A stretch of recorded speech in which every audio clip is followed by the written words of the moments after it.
नमस्कार दोस्तों, स्वागत है आपका डेली न्यूज एनालिसिस में। This video series is presented to you by Ethic IAS. इस वीडियो सीरीज में हम आपके लिए लेकर आए हैं करंट अफेयर्स जो आपके यूपीएससी और स्टेट एग्जामिनेशंस के लिए बेनिफिशियल रहेंगे। आज है 26 सितंबर 2022। आज हम करेंगे 3 न्यूज़ का एनालिसिस। सबसे पहले हम पढ़ेंगे आंध्र प्रदेश के अंदर एजुकेशन सिस्टम के अंदर जो रिफॉर्म्स चल रहे हैं और किस तरीके से वो टीचर्स को साथ लेकर चल रहे हैं। जीएस के सेकंड पेपर से संबंधित है, डेवलपमेंट रिलेटेड इशू है और ये हमारे एस्से राइटिंग में भी काफ़ी मददगार होगा। दूसरा हम पढ़ेंगे G4 कंट्रीज़ के बारे में जो यूनाइटेड नेशन सिक्योरिटी काउंसिल का हिस्सा है। जीएस के सेकंड पेपर से संबंधित है, इंटरनेशनल अफेयर्स का टॉपिक है और प्रीलिम्स एग्जाम के लिए इंपॉर्टेंट है। तीसरा हम पढ़ेंगे क्वाड कंट्रीज़ ने जो एक एग्रीमेंट साइन किया है उसके बारे में। ये जीएस के सेकंड पेपर से संबंधित है, इंटरनेशनल अफेयर्स का टॉपिक है और प्रीलिम्स एग्जाम के लिए इंपॉर्टेंट है। वीडियो में आगे बढ़ने से पहले मैं आपसे रिक्वेस्ट करूंगा कि आप इस चैनल को सब्सक्राइब कीजिए, बेल आइकन जरूर दबाइए ताकि आपको नोटिफिकेशन मिल सके और आप अपने करंट अफेयर के सेक्शन को कवर कर सकें। अब बात करते हैं अपनी पहली न्यूज़ के बारे में। तो देखिए, जैसे भारत के अंदर एजुकेशन पर इस समय सबसे ज़्यादा ध्यान दिया जा रहा है, उसी को ध्यान में रखते हुए आंध्र प्रदेश ने भी अपने एजुकेशन सिस्टम के अंदर बहुत रैपिड चेंजेस जो हैं वो रैपिड चेंजेस के जो रिफॉर्म्स हैं वो अनाउंस किए हैं। इन्होंने टीचर्स को भी इसके साथ रखा है, इस रिफॉर्म्स में उन्होंने इंक्लूड किया है टीचर्स को भी, और वो कैसे किया है ये जानेंगे। तो देखिए, सबसे पहले इनके जो एजुकेशन का रिफॉर्म रहा है, इनका एम है कि एक इक्विटेबल और इंक्लूसिव एजुकेशन सिस्टम बना सके।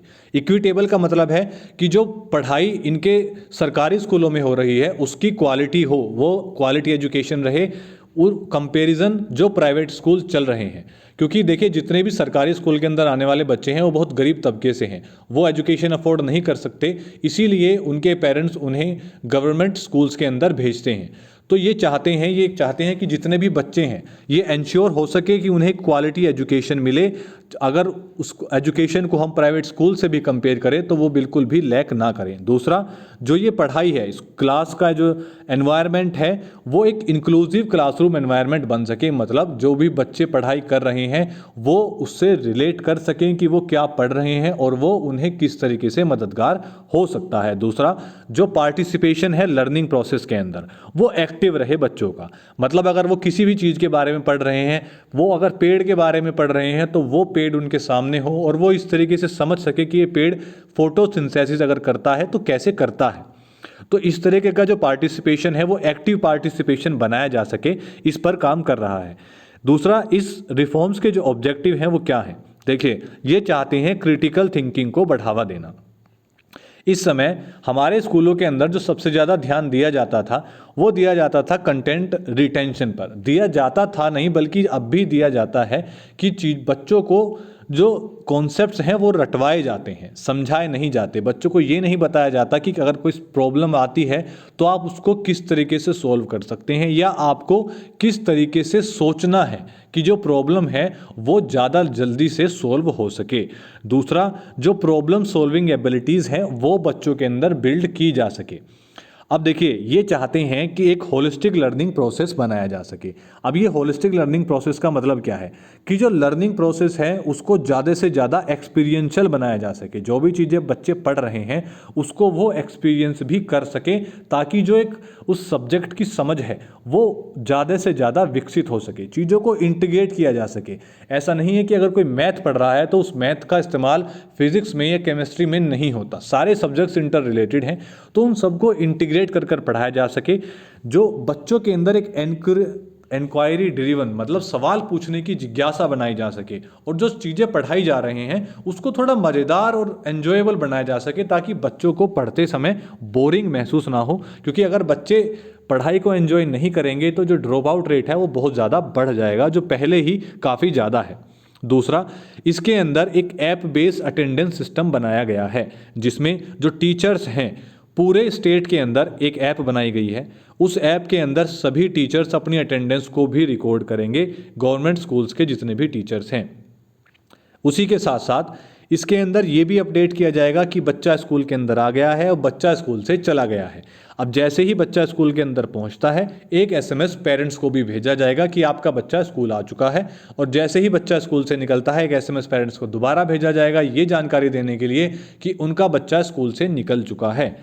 और जो टीचर्स की एब्सेंट, देखिए सरकारी स्कूलों के अंदर क्या होता है कि मान लीजिए एक या दो टीचर हैं, तो दो टीचर कभी एक आ गया कभी दूसरा आ गया, इस तरीके से टीचर्स एक दूसरे के साथ काम करके एक ही टीचर स्कूल में रहते हैं।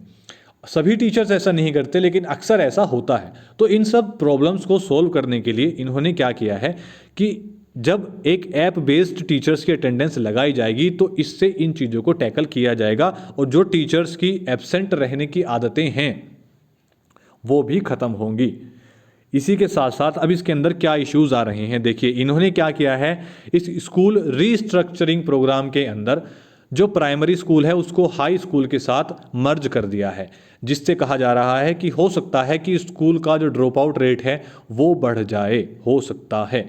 अब इससे एक चीज़ तो ज़रूर होगी कि जो टीचर्स हैं, उन जो एग्जिस्टिंग टीचर्स हैं फ़िलहाल, उनके ऊपर वर्कलोड बढ़ जाएगा।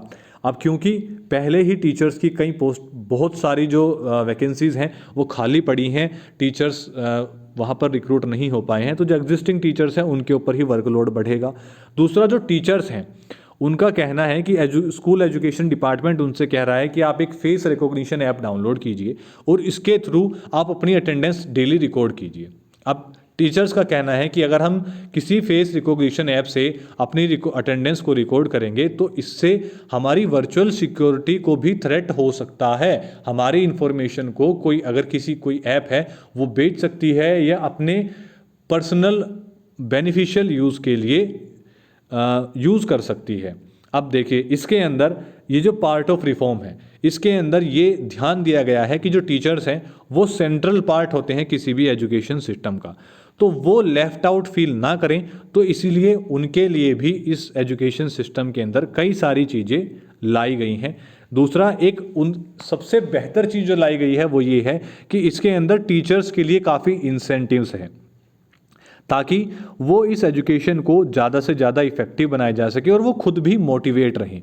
एक स्मॉल स्केल इंसेंटिव अगर उन्हें मिलेगा तो देखिए एक मिडल ग्राउंड रहेगा, क्योंकि जो टीचर्स हैं वो ही बच्चों के लिए एजुकेशन को एन्जॉयबल बना सकते हैं और इन रिफॉर्म्स को सही मायने में ज़मीनों पे उतार सकते हैं।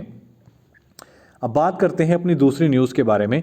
तो यूनाइटेड नेशन सिक्योरिटी काउंसिल के अंदर जो G4 कंट्रीज़ हैं उन्होंने हाईलाइट किया है कि इस सिक्योरिटी काउंसिल के अंदर रिफॉर्म्स की बहुत ज़्यादा अर्जेंट नीड है। G4 कंट्रीज़ के जो फॉरेन मिनिस्टर्स हैं और भारत के फॉरेन मिनिस्टर के साथ मिलाकर ये 4 कंट्रीज़ हैं जो है जर्मनी, ब्राज़ील, जापान और इंडिया।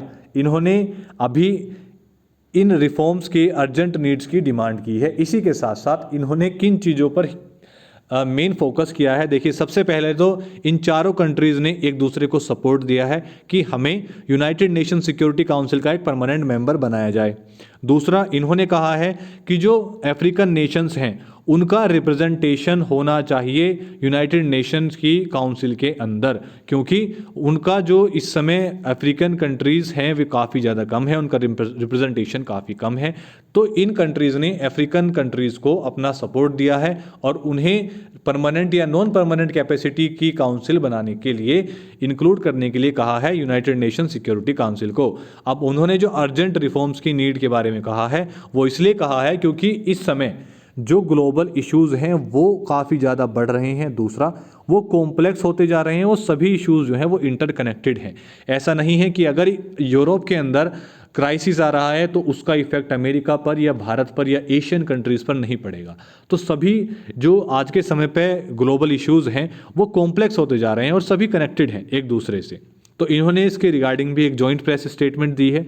दूसरा, इन्होंने कहा है कि जो इससे पहला 76वां सेशन हुआ था उसके अंदर जो इंटर गवर्नमेंटल नेगोशिएशंस किए गए हैं यूनाइटेड नेशन जनरल असेंबली के द्वारा, उनका मीनिंगफुल प्रोग्रेस रहा है। उनकी प्रोग्रेस बिल्कुल भी नहीं है और उन नेगोशिएशन का कोई फ़ायदा नहीं रहा है।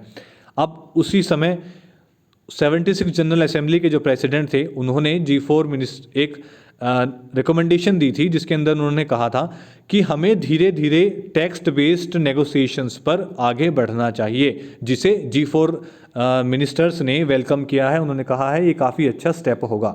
देखिए इंटर गवर्नमेंटल नेगोशिएशंस क्या हैं। इंटर गवर्नमेंटल नेगोशिएशन के अंदर एक ग्रुप ऑफ नेशंस हैं जो काम करते हैं यूनाइटेड नेशन सिक्योरिटी काउंसिल के अंदर और इसको रिफॉर्म करने के लिए। ये है यूनाइटेड नेशन सिक्योरिटी काउंसिल। इसके 5 परमानेंट मेंबर हैं जो है अमेरिका, यूके, रशिया, फ्रांस और चाइना। बाकी ये सब हैं नॉन परमानेंट मेंबर्स। इसके अंदर कई सारी इंटरनेशनल ऑर्गेनाइजेशंस हैं जो काम करती हैं, जैसे अफ्रीकन यूनियन है, G4 नेशंस हैं, यूनाइटिंग फॉर कंसेंसस ग्रुप हैं। ये सभी ग्रुप्स हैं जो काम करते हैं यूनाइटेड नेशन सिक्योरिटी काउंसिल की इंटर गवर्नमेंटल नेगोशिएशंस के अंडर। अब बात करते हैं अपनी तीसरी न्यूज़ के बारे में।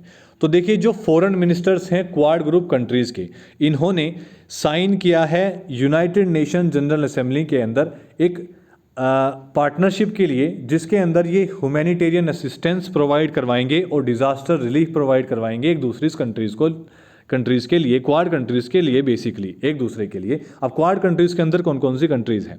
ये हैं इंडिया, ऑस्ट्रेलिया, जापान और अमेरिका। अब ऐसा नहीं है कि पहली बार कोई इस तरीके का स्टेप लिया गया है, इससे पहले भी ये सेवरल प्रोग्राम्स अनाउंस कर चुके हैं। जैसे एक प्रोग्राम अनाउंस किया गया था जिसका नाम था स्टेम, साइंस, टेक्नोलॉजी, इंजीनियरिंग और मैथमेटिक्स की फेलोशिप। अब इसके अंदर ये साइंस के अंदर टेक्नोलॉजी और इंजीनियरिंग, मैथमेटिक्स के बैकग्राउंड को बढ़ाने के लिए, इनके अंदर रिसर्च को डेवलप करने के लिए फेलोशिप प्रोग्राम चलाया गया, ताकि इन कंट्रीज़ के अंदर जो बच्चे पढ़ रहे हैं उन्हें फेलोशिप प्रोग्राम आराम से मिल सके और उनकी जो यूनिवर्सिटीज़ हैं उनमें उनको एडमिशन के लिए थोड़ी आसानी रहे। दूसरा, एक हमने अभी कुछ समय पहले बात की थी इंडो पैसिफिक इकोनॉमिक फ्रेमवर्क के बारे में, जो शुरू किया गया है अदर पार्टनर्स कंट्रीज़ के साथ। इसी के साथ साथ इन्होंने कई सारे मैरीटाइम अवेयरनेस इनिशिएटिव्स भी चलाए हैं। अब जो क्वाड्रिलेटरल, देखिए क्वाड जो है वो बेसिकली क्या है? ये है क्वाड्रिलेटरल सिक्योरिटी डायलॉग। ये एक इनफॉर्मल स्ट्रेटेजिक डायलॉग है जो भारत, यूएसए, अमेरिका और ऑस्ट्रेलिया के बीच है। इसका बेसिकली ऑब्जेक्टिव ये है कि जो इंडो पैसिफिक रीजन है उसके अंदर एक फ्री, ओपन और प्रोस्पेरस एनवायरनमेंट बनाया जा सके और इसको एंश्योर किया जा सके और सपोर्ट किया जा सके। तो ये चारों कंट्रीज़ मिलकर इस काम को करती हैं। अब इनकी जो स्पिरिट है, देखिए 2021 के अंदर इन्होंने बेसिकली ये ध्यान दिया था और क्वाड कंट्रीज़ ने एक जॉइंट स्टेटमेंट भी जारी की थी ताकि फ्री ओपन रूल बॉर्डर को प्रमोट किया जा सके, जो कि international law of advanced security के लॉ से संबंधित रहेंगे, इसके अंदर इंक्लूडेड रहेंगे, ताकि जो थ्रेट है इंडियन पैसिफिक रीजन के अंदर और उससे आगे भी उसको कॉम्बैट किया जा सके, उसको टैकल किया जा सके। अब ये जो कंट्रीज़ हैं ये 3C स्ट्रेटजी पर काम कर रही हैं, जो कोविड-19 वैक्सीन है जिसके अंदर, दूसरा है क्लाइमेट चेंज और क्रिटिकल टेक्नोलॉजी। तो ये कंट्रीज़ एक दूसरे को काफ़ी सपोर्ट करती हैं, एक दूसरे के साथ काम करती हैं, कई सारी पार्टनरशिप्स चल रही हैं और इसके अंदर ये काफ़ी इंपॉर्टेंट है जिसके बारे में आपको जानने की ज़रूरत है। इससे पहले भी हम एक वीडियो के अंदर इसके बारे में बात कर चुके हैं, तो आप इसे पढ़ने के लिए वो वीडियो देख सकते हैं, आपको उसके अंदर इसकी पूरी जानकारी मिल जाएगी। आज के लिए सिर्फ इतना ही। वीडियो आपको कैसा लगा इसके बारे में ज़रूर बताइएगा। वीडियो को लाइक कीजिए, शेयर कीजिए, सब्सक्राइब कीजिए और बेल आइकन दबाना मत भूलिएगा ताकि आपको नोटिफिकेशन मिल सके जैसे ही वीडियो ऑनलाइन आती है। धन्यवाद।